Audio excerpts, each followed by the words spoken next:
अस्सलाम वालेकुम दोस्तों। Code work permanent training in Urdu का दूसरा जो पार्ट है, मतलब पहली वीडियो में हमने फ्रंट साइड को डिस्कस किया है इस कोड वर्क परमानेंट की, जो कि इन डिटेल आई होप कि आपको उसमें कुछ ना कुछ जो है वो डिटेल में पता चल चुका होगा कि कैसे हमने उस फॉर्म को फिल करना है और उसका पर्पस क्या है और एक एक टिक की वैल्यू क्या है और किस तरह हम मेक श्योर करते हैं कि जो भी हम टिक कर रहे हैं, जो भी इंफॉर्मेशन फिल कर रहे हैं, वो ऑथेंटिक है और ऑनेस्टली फिल की गई है और उसका पर्पस क्या है। अब जो उसका मतलब कोल्ड वर्क परमिट का जो सेकंड सेक्शन है या जो अदर साइड है, वो बहुत ज़्यादा इम्पोर्टेंट है, क्योंकि जो हैजर्ड एनालिसिस चेक लिस्ट है वो भी परमिट का हिस्सा बना दी गई है। मतलब कि दूसरी साइड पे आपको हैजर्ड एनालिसिस चेक लिस्ट जो है ये भी मिल जाती है। और अब फ्यूचर में अगर कंप्यूटराइज सारा सिस्टम होता है तो हो सकता है कि ये आपको सारा कुछ फ्रंट पे ही नज़र आ रहा हो। तो लेट्स स्टार्ट कि जो हैजर्ड एनालिसिस चेकलिस्ट है इसमें देखें, यस नो और not applicable.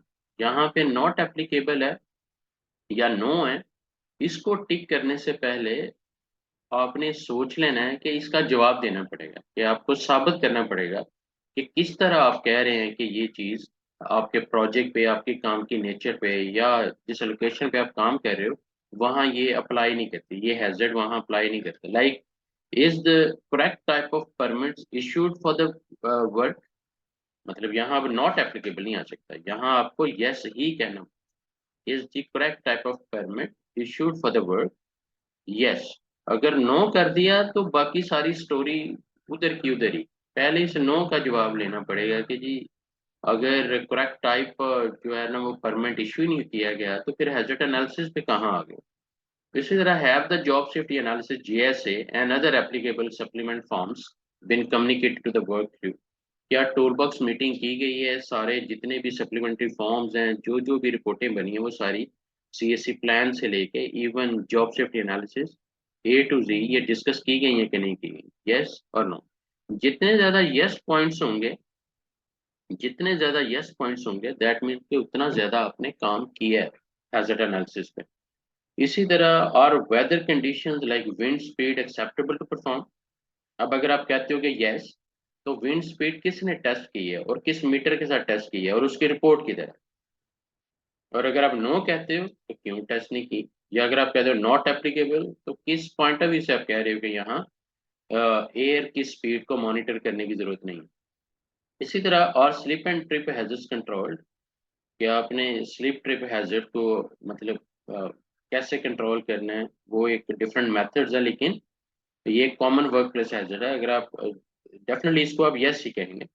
Does the work crew have the correct tools equipment for the job, make sure और and they are in good condition. तो पता चला जो भी करेक्ट टूल्स एंड इक्विपमेंट है वो सिलेक्ट किए गए हैं और वो गुड कंडीशन में है। दैट मीन्स उनकी थर्ड पार्टी इंस्पेक्शन, उनकी क्वालिटी इंस्पेक्शन, उनकी सेफ्टी इंस्पेक्शन मैक्सिमम रैकेट आपके पास होनी चाहिए, ताकि आप साबित कर सकें कि हाँ जी ये बिल्कुल टूल्स को जो है वो सही सिलेक्ट किया गया और अच्छी कंडीशन में। इसी तरह do personal have the proper certification to perform. आप देखें जो भी एक्टिविटी आप परफॉर्म कर रहे हो, जो भी इक्विपमेंट आप चला रहे हो, कोई बंदा क्रेन चला रहा है तो सर्टिफाइड क्रेन ऑपरेटर, उसके बाद थर्ड पार्टी सर्टिफिकेशन होनी चाहिए। कोई फोकलिफ्ट चला रहा है तो third party safe forklift operation की ट्रेनिंग होनी चाहिए। तो जो भी इक्विपमेंट जो बंदा चला रहा है उसके पास उसकी उस जॉब की अगर ट्रेनिंग और सर्टिफिकेशन है तो वो ज़्यादा क्रेडिबल है, क्योंकि आप एक एविडेंस शो कर रहे हो कि आप किसी रॉ हैंड बंदे को यूज़ नहीं कर रहे बल्कि एक क्वालिफाइड बंदे को इस पर्टिकुलर जॉब पे यूज़ कर रहे हो। ओके। इसी तरह is the equipment inspection sticker valid. ये जो थर्ड पार्टी इंस्पेक्शन स्टिकर है, बजाय इसके कि आप फोन कॉल पे ही थर्ड पार्टी इंस्पेक्शन स्टिकर किसी इंस्पेक्शन कंपनी से ले लें, बेटर है कि उनको बुलाएं, उनको साइट पे बुलाएं और मेक श्योर करें कि वो सही लेवल पे इंस्पेक्शन करके आपको जेन्युइन रिपोर्ट दें, ताकि आप उस इक्विपमेंट को अच्छे तरीके से मेंटेन भी रख सकें। क्योंकि अगर आप मेंटेन नहीं रखते तो प्रोबेबिलिटी जो एक्सीडेंट है उस इक्विपमेंट के जरिए डेफिनेटली ऊपर चलेगी, राइट। तो ये हमारी अपनी ज़रूरत है। ये सारे वो समटाइम हम सोच रहे होते हैं कि जी चंद हलाले बच जाएंगे, कुछ रियाल बच जाएंगे, बच तो जाएंगे, लेकिन अल्लाह ना करे अगर कोई एक एक्सीडेंट होता है या कोई मिसहैप होता है, तो फिर वो जो कॉन्सिक्वेंसेज है ना, वो उसकी तो आप फिर वैल्यू, मैं अब क्या कहूँ कि समटाइम कई कंपनीज हैं इसी वजह से, इसी लापरवाही की वजह से ब्लैक लिस्ट भी अरामको को करना पड़ गई, कि मतलब नहीं, आपका जुगाड़ी सिस्टम नहीं चल सकता। मैं अगर मजीद स्ट्रेट फॉरवर्ड हो जाऊँ, तो जो जुगाड्स हैं वो नहीं चल सकते, लगातार नहीं चल सकते। कभी है कि आपने मतलब किसी ने आपको पकड़ा नहीं है, किसी ने नोट नहीं किया और आपने चला लिया है, हर बार ये नहीं चलेगा। अब is the scaffold tag completed correctly signed with the valid inspection date, कि जो स्कैफोल्डिंग का टैग है, मतलब चाहे ग्रीन टैग है, येलो टैग है।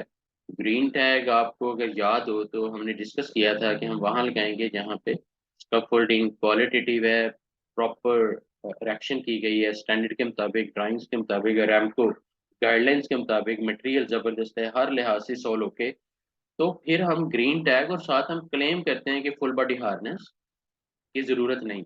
लेकिन अगर आप यूज करते हो तो आपकी अपनी एडिशनल प्रोटेक्शन है। येलो टैग जहां पे भी जिसका फोल्डिंग पे भी लगा हुआ है, मीन्स के वो हर सूरत में फुल बॉडी हार्नेस वहां मैंडेटरी है।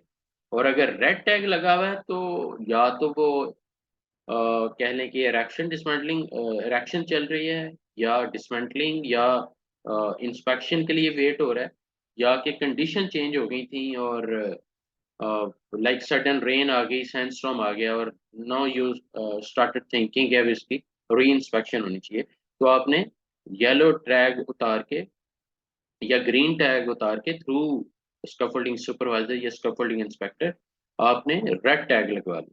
तो वो जो रेड टैग है वो बेसिकली इंडिकेट, मतलब इंडिकेशन है कि आपने इसकी री इंस्पेक्शन करवानी है स्कैफोल्डिंग। तो ये भी इम्पोर्टेंट पॉइंट है। और उसके बाद has the potential for contact with sharp objects, rotating equipment, hot and cold surfaces और इलेक्ट्रिसिटी बीन एलिमिनेटेड, कि कोई ऐसा कनेक्शन है कि शार्प एजेस या इस तरह की रोटेटिंग जो घूमने वाले इक्विपमेंट है कुछ इस तरह के इन्वॉल्व हो, अगर हैं, अगर आपने यहाँ यस कहा तो फिर आपको कंट्रोल्स लगाने पड़ेंगे, साबित करना पड़ेगा कि इनके अगेंस्ट आप क्या कर रहे हो। और अगर आप समझते हैं कि नो है तो फिर साबित करना पड़ेगा कि वाकई ये जेन्युइन नो है, फेक नो नहीं है। और नॉट एप्लीकेबल, बड़ा रेयर चांस है कि नॉट एप्लीकेबल को यहाँ आप अप्लाई करें। अब is the system equipment properly isolated, lockout tag out देखें प्रॉपरली डन हो गया है। और जो did all workers apply their personal locks, के हर बंदे ने अपना लॉक खुद लगाया है और खुद ही उतारेगा, अपने पास ही की रखेगा। और अगर ग्रुप लॉकआउट बॉक्स है तो फिर की सारी, मतलब जो ऑपरेशन एंड मेंटेनेंस है, जो मतलब वो जो कीज जहां जहां भी उन्होंने आइसोलेटिंग पॉइंट्स पे लॉक्स लगाए हैं वो सारी कीज बॉक्स के अंदर, और आप अपना लॉक फिर बॉक्स के ऊपर लगा रहे हो। लेकिन व्हाट आई मीन इज कि फिर भी आपका पर्सनल लॉक और आपके पास ही की है। तो ये ऐसा प्रोग्राम है कि जिसपे आपको किसी पे भी ट्रस्ट नहीं करना चाहिए। आपकी सेफ्टी, आपकी लाइफ आपके अपने हाथ में। हैज दिस सिस्टम इक्विपमेंट बिन डीप्रेशराइज, अगर आप समझते हैं कि हाइड्रोलिक न्यूमेटिक एनर्जीज हैं तो उसको डीप्रेशराइज करना पड़ेगा, कि कोई हैजर्डस लिक्विड्स हैं तो ड्रेन आउट करने पड़ेंगे। अगर टॉक्सिक फ्यूम्स अभी भी हवा में है या जगह को कूल डाउन करना है तो डेफिनेटली पर्जिंग प्रोसेस, नाइट्रोजन बहुत कूल है, लेकिन पर्जिंग प्रोसेस के दौरान ऑक्सीजन रास्ते में नहीं आनी चाहिए। अगर ऑक्सीजन रास्ते में आती है तो then it would be kind of a disaster. Okay. इसी तरह has the potential for releasing flammable liquids and gases when controlled, कि जो भी फ्लेमेबल लिक्विड्स और गैसेस है कि उसमें डिस्कनेक्शन या ब्लाइंडिंग जो भी मेथड यूज हुए हैं, यस नो नॉट एप्लीकेबल करते हुए you have to think about कि और all ignition sources eliminate to control.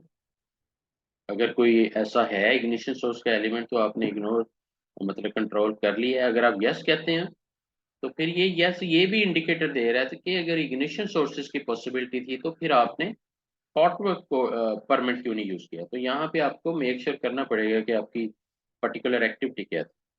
इसी तरह फायर वॉचर्स जरूरी है, कोल्ड वर्क है नॉट नीडेड। इसी तरह एक्सपोजर टू हाई नॉइज अगर है, H2S, hydrocarbon, asbestos, hazardous material, radioactive material, ये प्रॉपरली कंट्रोल कर लिए गए हैं। यस, नो और नॉट एप्लीकेबल।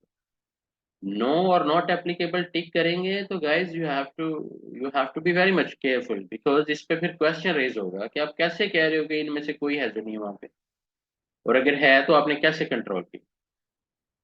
क्योंकि अगर आप यस कह रहे हो, दैट मीन्स कि आपने नॉइज को भी कंट्रोल कर लिया, H2S को भी, हाइड्रोकार्बन के भी कंट्रोल लगा दिए, एस्बेस्टस भी, कि कोई भी इनमें से रास्ते में नहीं आएगा काम करने के दौरान। तो is the correct perspective, PP सही सिलेक्ट हो गए हैं, अवेलेबल हैं, मौजूद हैं।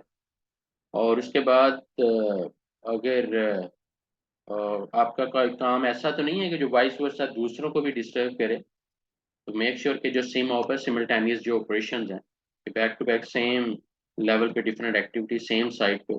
ये जैसे टैंडम लिफ्ट की एक एग्जांपल है, ये जो सिमल्टेनियस ऑपरेशंस है, ये ऑफशोर इंडस्ट्री में अ, बहुत ज़्यादा इसकी डिफिकल्ट रिस्क असेसमेंट है। मुझे अगर कोई पूछे ना कि सबसे ज़्यादा मुश्किल रिस्क असेसमेंट कहाँ पे है, तो मैं कहूँगा जब भी सिम ऑफ ऑफशोर इंडस्ट्री में मतलब हम रिस्क असेसमेंट कर रहे होते हैं, तो वो सबसे मुश्किल है।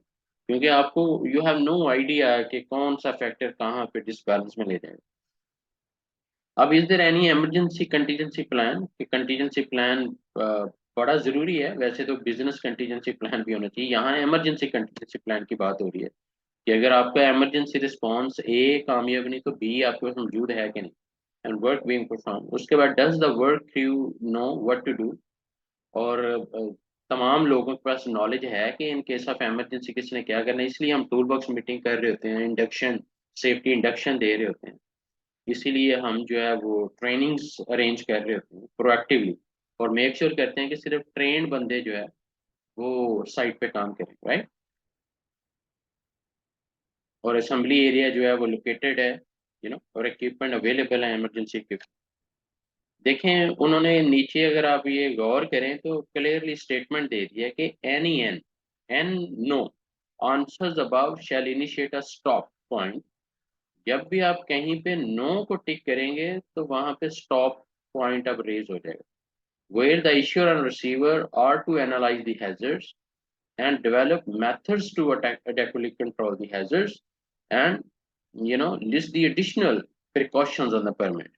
जहाँ पे अगर कहीं भी आपने नो को टिक किया है, तो अब इश्योर एंड रिसीवर मीन के वर्क पेमेंट रिसीवर तो वर्क पेमेंट इश्योर, इन दोनों को, आप इन दोनों की रिस्पॉन्सिबिलिटी है कि ये फर्दर एनालाइज करेंगे और फिर ऐसे मेथड्स और कंट्रोल्स डिफाइन करेंगे जो उन हैजर्ड्स को मिनिमाइज एक्सेप्टेबल लेवल पे लेके आ सकें या एलिमिनेट कर सकें। क्योंकि हैजर्ड्स के साथ जो एसोसिएटेड रिस्क हैं, अगर उसको आप टॉलरेबल लेवल पे या एक्सेप्टेबल लेवल पे ले आते हैं थ्रू सम एडिशनल कंट्रोल्स या जो भी प्रोडक्टिव कंट्रोल्स हैं, तो फिर भी हैजर्ड जो है वो आप डील कर पा रहे हो।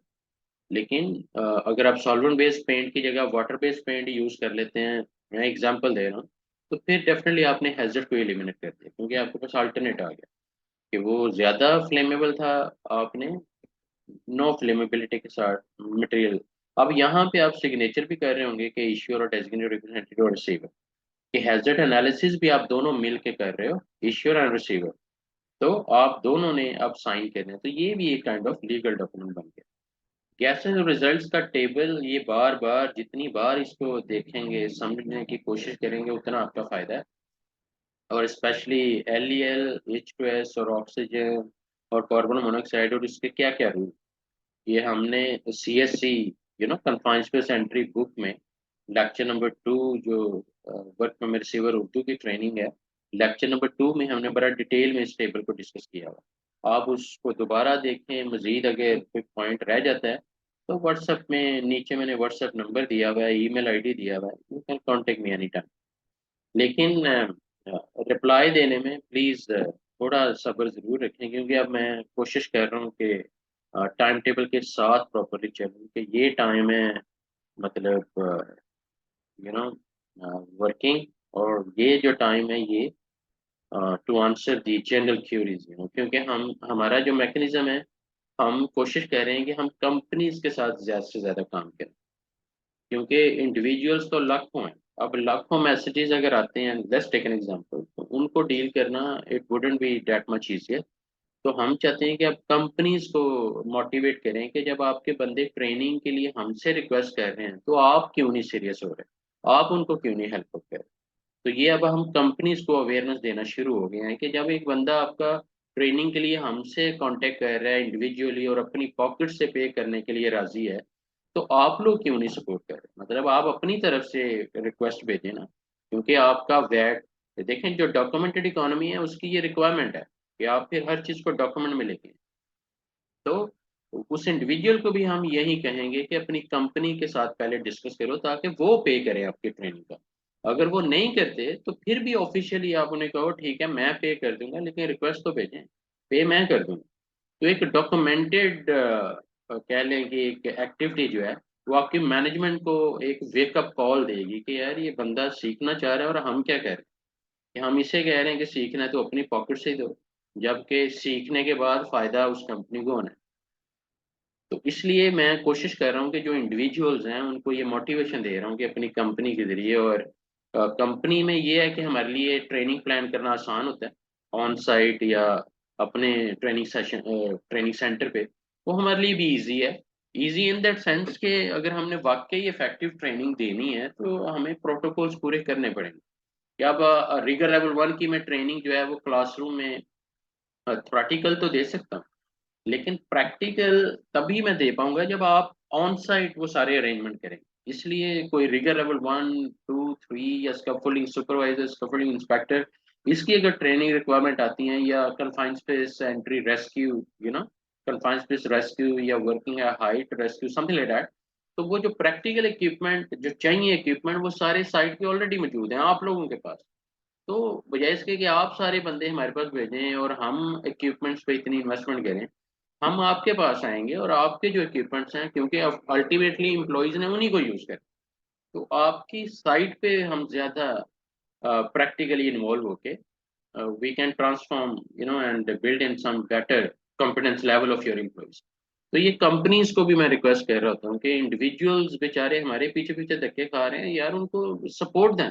और फिर किस नाम के एचआर मैनेजर हो या सेफ्टी मैनेजर हो कि अगर आपके बंदे धक्के खा रहे हैं ट्रेनिंग के लिए कि जी कभी किसी से कांटेक्ट कर रहे हैं कभी किसी से, और आपसे वो बात भी नहीं कर रहे, तो कोशिश करें कि ये जो कोऑर्डिनेशन गैप है ये भी रिमूव होना चाहिए। क्योंकि कंपनी के साथ काम करेंगे हम उनसे डेफिनेटली हमारी इनवाइसेस जाएंगी, और जो डॉक्यूमेंटेड इकोनॉमी है ये लीगल रिक्वायरमेंट भी है सऊदी अरेबिया की कि we have to submit kind of पहले हमने कोटेशन भेजनी है, फिर आपने पीओ भेजना है, फिर हम इनवाइस भेजेंगे, फिर आप पेमेंट ट्रांसफर कर रहे होते हैं, या हम एडवांस भी समटाइम पेमेंट ले रहे होते हैं, लेकिन एक डॉक्यूमेंटली स्ट्रक्चर आ गया है।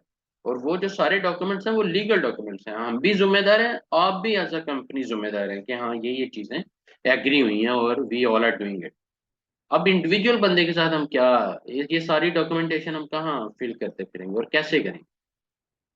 मतलब और कैश डील्स हैं वो तो टुडे या टुमारो, जिस तरह डॉक्यूमेंटेड इकोनॉमी, अब जैसे आपका वैट भी ऑनलाइन होना शुरू हो गया है, तो इंडिविजुअल से भी रिक्वेस्ट है कि आपको जब भी ट्रेनिंग चाहिए first talk to your company top management और एचएससी मैनेजर या एचआर मैनेजर, उनसे डिस्कस करें कि जी हमें ये ट्रेनिंग चाहिए।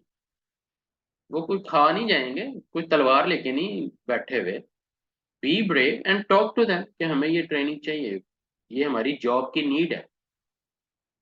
तो आई एम श्योर कि वो आपको हेल्प आउट और सपोर्ट करेंगे, और करना चाहिए भी बाय द वे, अगर वाकई में वो पॉजिटिव लीडरशिप पे बिलीव करते हैं। अब पैसे आपके लगवाते जाएं, फायदा अपनी कंपनी के लिए लें, तो ये भी एक काइंड ऑफ अनफेयर ट्रैक है परमानेंट ऑथराइजेशन और क्लोजर सिग्नेचर, डेफिनेटली जो इश्यूर है और रिसीवर है वो इसे मुकम्मल करते हैं इस फॉर्म को और साइन करते हैं। फ्रंट सेक्शन 4 को भी, इवन हैजर्ड एनालिसिस को, जो कि हमने डिस्कस किया है, और रिन्यूड अगर required signature additionally ensure and receiver के दोबारा अगर एक्सटेंड करते हैं तो फिर डिवीजन हेड भी इन्वॉल्व हो जाएगा। ओके। और इश्योर एंड रिसीविंग ऑर्गेनाइजेशन, फिर अगर परमिट क्लोज करना है तो इश्योर एंड रिसीवर क्लोज कर रहे होते हैं, लेकिन मेक श्योर करते हैं कि काम जो है वो मुकम्मल हो गया। और या फिर जब भी ड्यूरेशन एक्सपायर हो गई है कि परमिट 1 शिफ्ट के लिए इशू हुआ था या मैक्सिमम नेक्स्ट 1 मोर शिफ्ट के लिए रिन्यू हुआ था, तो 24 आवर्स के बाद एक नए परमिट में जाना पड़ेगा, राइट? या अगर आपका लॉन्ग टर्म प्रोजेक्ट है तो फिर आप उसमें 1 मंथ का भी, लेकिन एक पूरा प्रोसीजर है। तो पहला जो परमिट है वो 1 शिफ्ट का आप ले। फॉर एडिशनल इंफॉर्मेशन आप GI 2.100 जो है वो स्टडी कर सकते हैं, एंड आई होप के ये वीडियो आपको अपना ज़रूर प्रैक्टिकली आइडिया दे चुकी होगी कि किस तरह कोल्ड वर्क परमिट को फिल करना है, और आपके जो टिक हैं उनकी वैल्यू क्या है, और अरामको क्या एक्सपेक्ट कर रहा है एज अ कस्टमर। वो आपको दूसरों से ज़्यादा पैसा पे कर रहा है, आपको इज्जत दे रहा है, कॉन्ट्रैक्ट दे रहा है, आपको फैसिलिटीज़ दे रहा है। तो आप भी ट्राई योर लेवल बेस्ट कि जितना अच्छा चल सकें। जब एक ब्रांड आपके साथ अच्छा चल रहा है, तो you must also try to be fair with Saudi Arab. Thank you very much, अपना ख्याल रखिएगा।